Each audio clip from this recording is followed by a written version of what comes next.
Hola a todos, me presento, mi nombre es Juan Pablo Lozada, soy estudiante de Ingeniería Biomédica de la Universidad Autónoma de Occidente, estoy en 10º semestre y a continuación les voy a exponer el tema de electrocardiógrafos.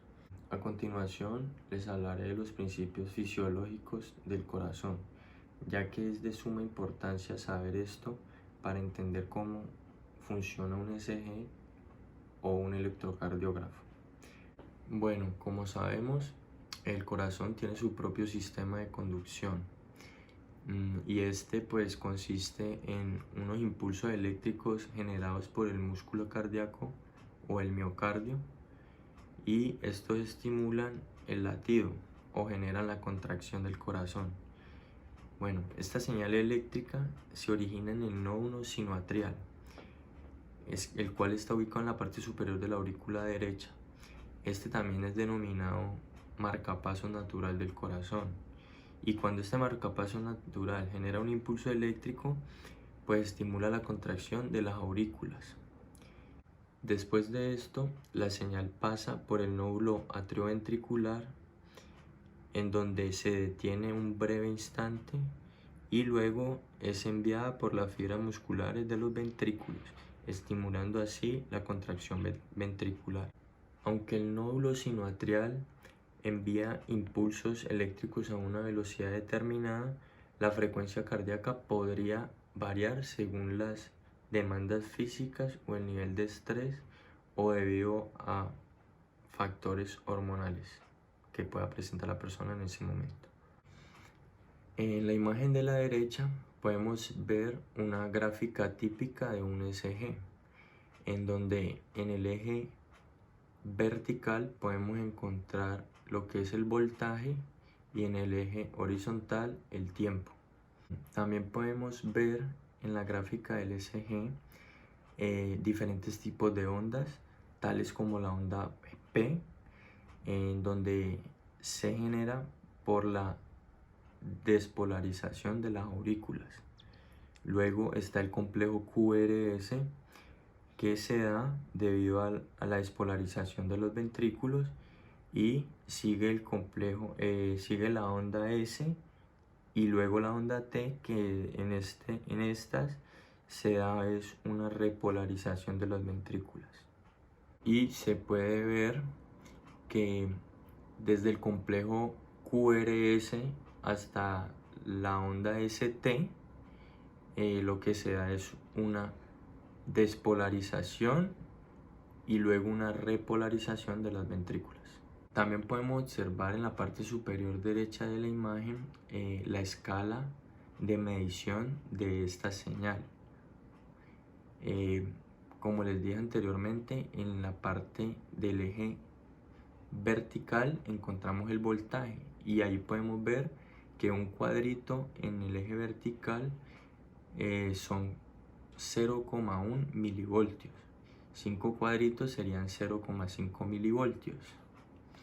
Y en el eje horizontal tenemos que un cuadrito es 1 milímetro en un tiempo de 0,04 segundos.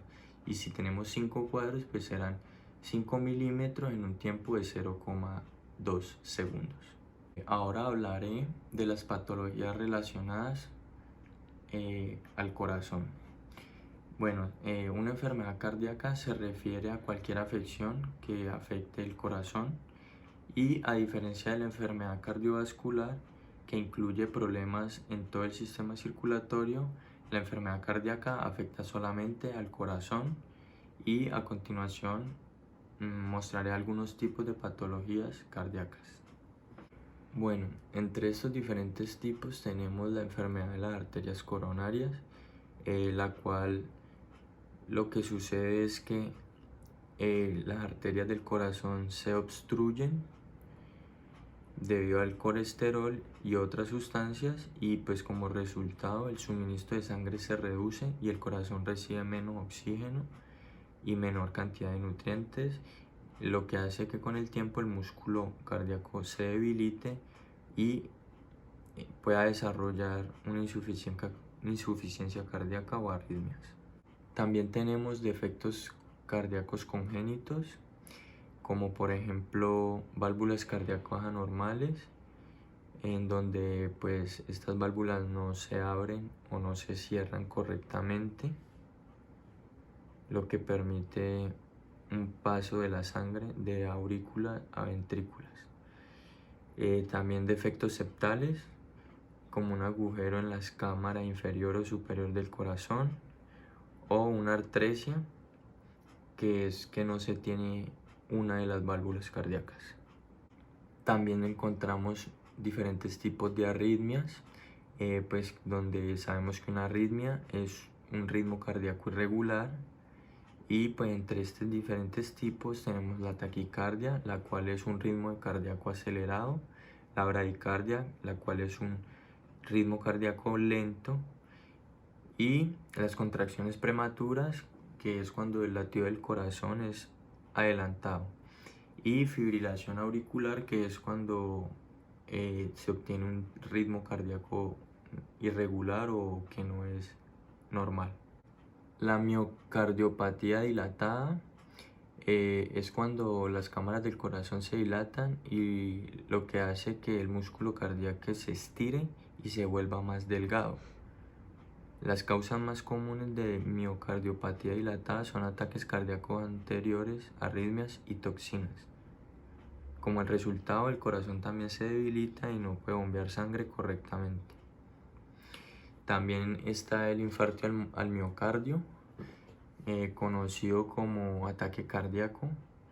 El infarto del miocardio implica una interrupción del flujo de sangre del corazón y esto puede dañar parte del músculo cardíaco. Y pues esta, dependiendo de la gravedad, puede ser mortal. También tenemos la insuficiencia cardíaca, lo que hace que el corazón no funcione de manera correcta como debería, y pues estas personas no pueden realizar algún tipo de deporte, pues ponen en riesgo su vida, ya que su corazón no soporta este tipo de actividades. En esta parte explicaré el funcionamiento general de un electrocardiógrafo, y pues tengo una imagen en donde se puede observar el diagrama de bloque funcional de un electrocardiógrafo, y pues en la parte izquierda tenemos, como por decirlo así, la parte externa del electrocardiógrafo, y en los cuadritos que están dentro de las líneas punteadas pues ya sería como la parte interna del equipo o el dispositivo. Entonces tenemos en la parte externa los electrodos sobre el paciente, los cuales son los que van a captar esa señal del corazón, esa señal eléctrica, y tenemos una entrada del usuario, que puede ser por ejemplo un filtrado de una derivación, o sea, si es un electrocardiógrafo multicanal, pues solamente no quiero que me muestre las 12 derivaciones, por ejemplo, y no que me muestre 3. Entonces ese tipo de adquisición de datos, ese tipo de comandos se pueden insertar mediante una interfaz. Entonces ya así, de esta forma, pues ya vamos a ir avanzando en cada uno de esos bloques que están al interior del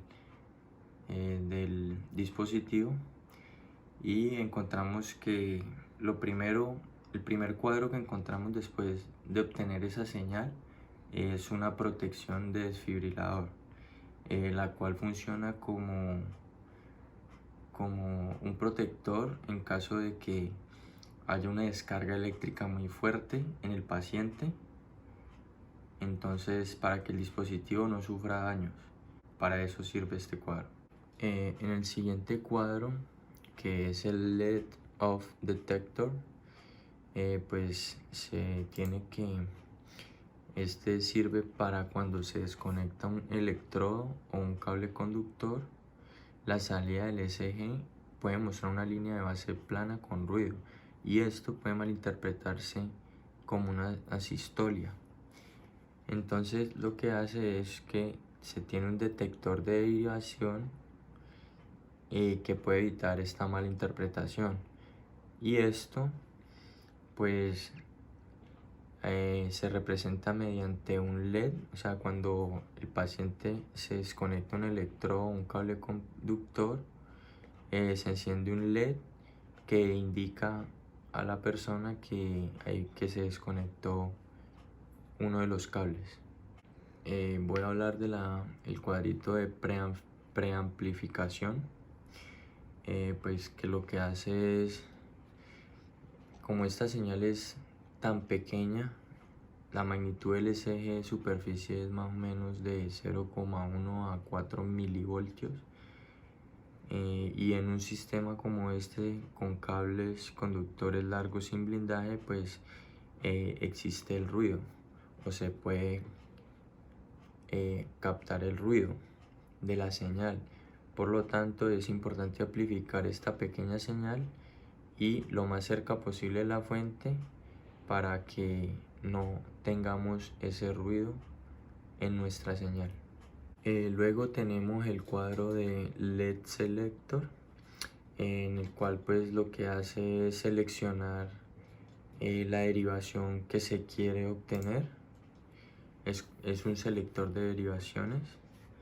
Entonces pues el usuario, lo que hace es que el usuario le ingresa la derivación que quiere y pues selecciona esa derivación y la muestra en pantalla o en impresión. Bueno, luego sigue la etapa de amplificación o el bloque de amplificación, pues en donde, como les venía mencionando, tenemos que esta señal es muy pequeña, aproximadamente 1 milivoltio en la superficie del cuerpo, y pues este valor puede variar de un paciente a otro. Por ejemplo, en un ECG de un paciente crítico puede ser tan bajo como 0,1 milivoltios o tan alto como 3 milivoltios. Entonces esta electrocardiografía debe tener algún medio para controlar ese tamaño y la forma de esa onda ECG. Entonces pues esto también se le llama ganancia o sensibilidad. Entonces esta etapa lo que hace es controlar esa ganancia o esa sensibilidad o ese tamaño de esa señal. También tenemos este bloque Right Leg Drive o circuito impulsado por la pierna derecha, que básicamente lo que hace es eliminar esas señales que están en modo común para que pues no enmascaren nuestra señal ECG que queremos obtener. Luego tenemos, pues que no la mencioné, está en la parte de arriba, el pulso de calibración, que pues lo que hace es que se aplica un voltaje de referencia de 1 milivoltio a la entrada del electrocardiógrafo. Esta señal de referencia pues se muestra en pantalla o en la impresión y sirve para informar al usuario de que la máquina está funcionando correctamente y que tiene la ganancia necesaria para mostrar la señal ECG proveniente del paciente.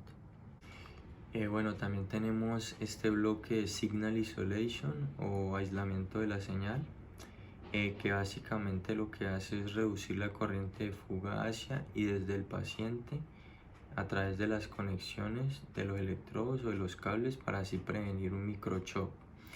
Esto es un módulo que consta de un modulador de FM, un optoaislador y un demodulador. Bueno, llegamos al bloque de los filtros, que es quizá uno de los bloques más importantes, ya que este nos da la señal ECG como la queremos y de forma filtrada. Y pues sabemos también que el electrocardiógrafo nos puede servir para diagnóstico de enfermedades o también para monitoreo del ritmo cardíaco. Entonces, para diagnóstico debemos saber y tener un mejor análisis de esa señal. Por lo tanto, necesitamos un filtro más preciso con un ancho de banda que va desde 0,05 a 150 Hz. Y para monitoreo, el ancho de banda solamente es de 1 a 40 Hz. y esto permitirá también reconocimiento de arritmias comunes y proporciona un rechazo razonable de artefactos o interferencias de frecuencia que puedan existir en nuestra señal. Bueno, también tenemos el bloque de Signal Processor o procesamiento de la señal, en donde pues estas máquinas DSG pueden tener funciones de procesamiento de la señal que pueden variar desde simple detección de frecuencia cardíaca hasta un análisis y una clasificación sofisticada de arritmias, dependiendo del modelo. Y pues algunas características comunes para el procesamiento de estas señales son detección y alarma de frecuencia cardíaca, detección de pulso de marcapasos, medición de forma de onda intervalo PR, duración QRS y entre otros. También análisis y clasificación de arritmias y diagnóstico e interpretación. Bueno, y por último tenemos el bloque de recorder o display, que es grabadora o la pantalla, en donde pues podemos observar la forma de onda adquirida del ECG de diagnóstico o de monitoreo y que es mostrada en un monitor o en tal caso en un papel. Bueno, ahora voy a explicar el modo de uso. Y bueno, para obtener una buena medición del electrocardiógrafo es importante conocer sus derivaciones y cómo deben ser colocados los electrodos en el paciente. Y pues a continuación podemos ver las 12 derivaciones que tenemos en un ECG y la ubicación de los electrodos. Entonces tenemos las derivaciones monopolares aumentadas, que son ABF, ABR y ABL. Las derivaciones bipolares, que es de 1, de 2 y de 3. Estas son también llamadas el triángulo de Haydn. Haydn, por mencionar un poco de la historia de los electrocardiógrafos, fue la persona que inventó el primer electrocardiógrafo, al cual llamó galvanómetro, y pues este aporte le dio un premio Nobel en medicina. Y bueno, en la imagen de la derecha pues nos muestra las derivaciones que les acabé de mencionar.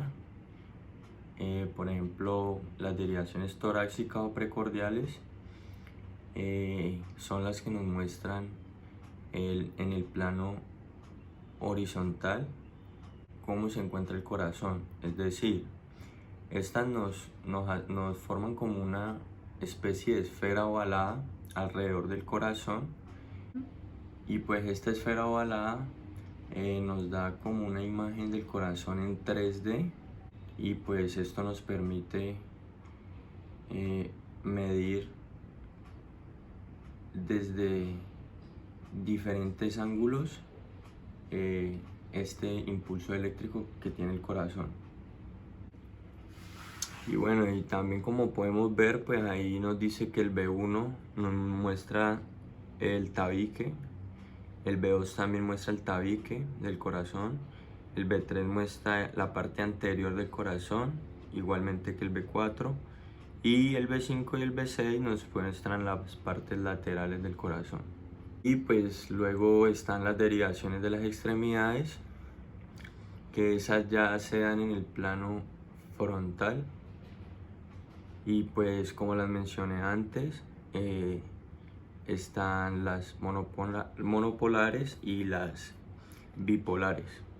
Por ejemplo, la derivación 1, 2 y 3, cómo deben ubicarse los electrodos, cuál es el positivo y el negativo, y qué vista del corazón nos va a medir. Entonces, por ejemplo, la derivación 1 nos está midiendo la parte lateral, y la derivación 2 y 3 nos miden la parte inferior. Y bueno, por último están las derivaciones aumentadas, ABR, ABL y ABF. Y pues que estas son las que van conectadas en los dos brazos y en la pierna izquierda. Y pues también se tiene la pierna derecha, que es como un punto a tierra. No se toma en cuenta para estas derivaciones, pero a la hora de conectar los cables en el paciente es necesario que este también esté conectado. Y bueno, pues ya para finalizar, pues lo que se hace es se echa un gel conductor en las partes donde se va a colocar el electrodo, y se colocan los electrodos que ya les mencioné, las 12 derivaciones, y pues encendemos el dispositivo, y ya pues este nos tomará los datos dependiendo del modelo y dependiendo del tipo de electrocardiógrafo, pues nos va a dar diferente información. Bueno, aquí les hablaré de los problemas más comunes que se pueden encontrar a la hora de tomar un ECG. Bueno, encontramos el problema más común de todos, que es ubicar mal los electrodos, pues ya que esto genera una mala lectura del ECG, por lo tanto no es posible hacer un diagnóstico de este ECG cuando se ubicaron mal los electrodos. También podemos encontrar artefactos que pueden venir de la red eléctrica o del toma de corriente y se pueden escapar en nuestro ECG. También dispositivos móviles pueden interferir también en nuestra señal, movimientos bruscos del paciente, objetos metálicos como cadenas, pulseras o piercings, y entre otros. Y pues también están los filtros. Pues esto sí es como un error humano, que por ejemplo el enfermero o el que está tomando el ECG en la interfaz, sin querer o por error, le hunda filtrar alguna derivación, y pues esta no aparece en el registro. Entonces tampoco es posible dar un diagnóstico si falta una de las derivaciones. Y por último, el intercambio de cables que se coloquen, pues también esto tiene que ver con ubicar mal los electrodos, y pues esto puede ocasionar que se inviertan las polaridades y nuestra señal va a quedar invertida. Y bueno, ya para terminar, para finalizar, tenemos los tipos de electrocardiógrafos que generalmente se clasifican según el objetivo que el especialista médico quiera obtener. Y pues los tres tipos más comunes de electrocardiógrafos son el electrocardiógrafo monocanal, el electrocardiógrafo multicanal y el electrocardiógrafo interpretativo. Bueno, les voy a hablar un poco más del electrocardiógrafo monocanal. Y pues estos equipos se caracterizan porque registran e imprimen los resultados de una sola derivación por registro, lo que quiere decir que los profesionales de la salud deben ordenar las 12 derivaciones manualmente, es decir, hacerla una a una, ya que es de un solo canal, y tomar el registro y hacer las 12 derivaciones para obtenerlas todas. La mayor ventaja que ofrece este tipo de electrocardiógrafo es que es sumamente liviano y su uso resulta bastante simple. El precio lo podemos encontrar desde $180 hasta $250. Y pues aquí en esta imagen se ve un ejemplo de un electrocardiógrafo monocanal. Bueno, aquí tenemos el electrocardiógrafo multicanal, y este se caracteriza por tener 3, 6 o 12 canales y registrar cada una de las 12 derivaciones en un lapso de 2.5 segundos aproximadamente.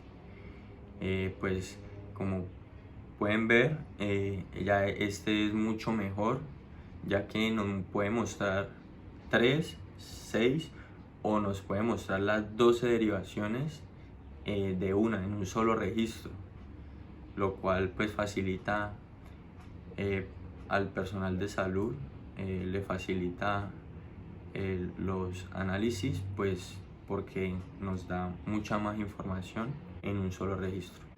Y pues aquí en la imagen tenemos un ejemplo de electrocardiógrafo multicanal de 12 canales.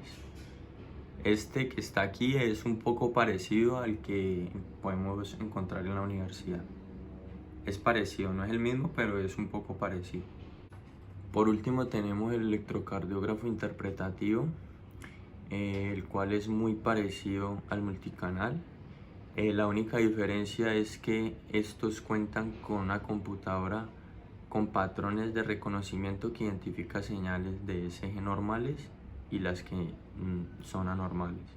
Esta computadora pues tiene varias unidades interpretativas que utilizan programas de diagnóstico basados en el código de Minnesota, que clasifica las formas de onda de ECG determinando los límites normales superiores para las características de ECG seleccionadas, y también tiene otras unidades que tienen programas basados en otras fuentes de análisis de ECG computarizado.